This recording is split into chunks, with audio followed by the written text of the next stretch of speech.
आज मालकानगिरी जिला कांग्रेस दल तरफ एक सांबादिक सम्मेलन आयोजित हो जाइछि। ए सांबादिक सम्मेलन उद्देश्य होछि गत 18 तारिख में मालकानगिरी बीजेपी जिला कार्यालय 20 जन सरकारी आईनजीवी नवरंगपुर सांसद उपस्थित सदस्यता ग्रहण करिसेंते। यह संपूर्ण भाव में संवैधानिक विधि व्यवस्था विरोध होते और गणमाध्यम को मान्यवर सांसद वकिलों माध्यम आगामी पंचायत निर्वाचन नियोजित करी सत्ता हातेबी बोली मत प्रकाश करिसेंते। जड़े सरकारी वकिल सरकार व्यवस्था सह जड़ित होई साधारण लोकों तथा सरकार उद्देश्य में शपथ पाठ कर कार्य करते। कांग्रेस किसी कर्मी बीजेपी दल में सामिल होगानी अपप्रचार कांग्रेस अभियोग कर सरकारी आईनजीवी जो निर्दिष्ट दलर सर्वसाधारण जोग देवा विरुद्ध मान्यवर उच्च न्यायालय द्वारस्थ हेबे कांग्रेस वरिष्ठ नेता गोटे राजनेता सरकार वकिल हो पारे किसी मना ना किंतु सरकार वकिल है कौन सी दल में से मिसब ना यहाँ संपूर्ण भाव में आईन रही गोटे दल में जब मिसीगला से दलर सी होगला आते से पॉलिटिकल रे थिला मनकर विरोधी दल से आसला मिसिला सरकारी वकिल है सेठी तार अंत घटव तापर सी समस्त से काम कर पूरा कलेक्टर आगे से ओथ नौ शपथ नौ जे आम समस्त काम करूँ आईन सुरक्षा करूँ एक से कहते जो शपथ नेला बेलू आउ शपथ नहीं आस सार से बीजेपी शिविर जाकि आउ थे सदस्य ग्रहण कर कौटे किए भी ग्रहण करेंगे गोटे साधारण लोक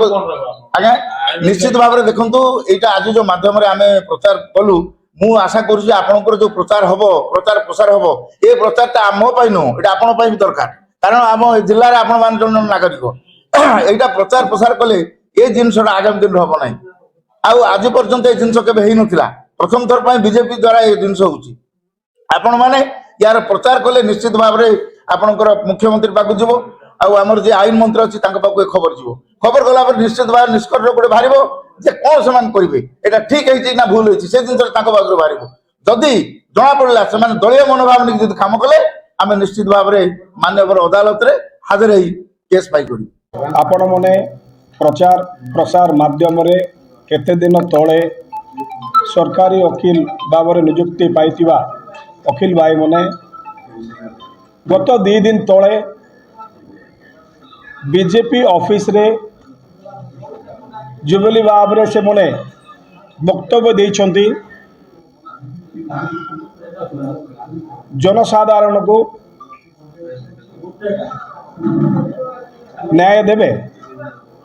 से दलर सरकारी वकील हो गले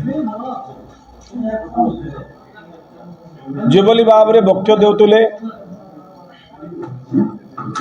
जनसाधारण चिंता करते निरपेक्ष भाव में न्याय देवे ये तो दलर सरकारी वकील हो गले आमे पचारवा को चाहूँ ये नियुक्ति कौन बीजेपी दल देइछंती ना सरकार देइछंती बहुत दुखर कथा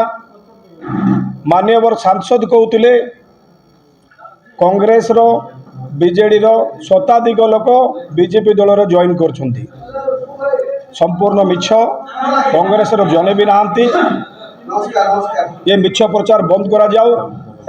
मालकानगिरी अब्दुल गनी की रिपोर्ट प्रसारण।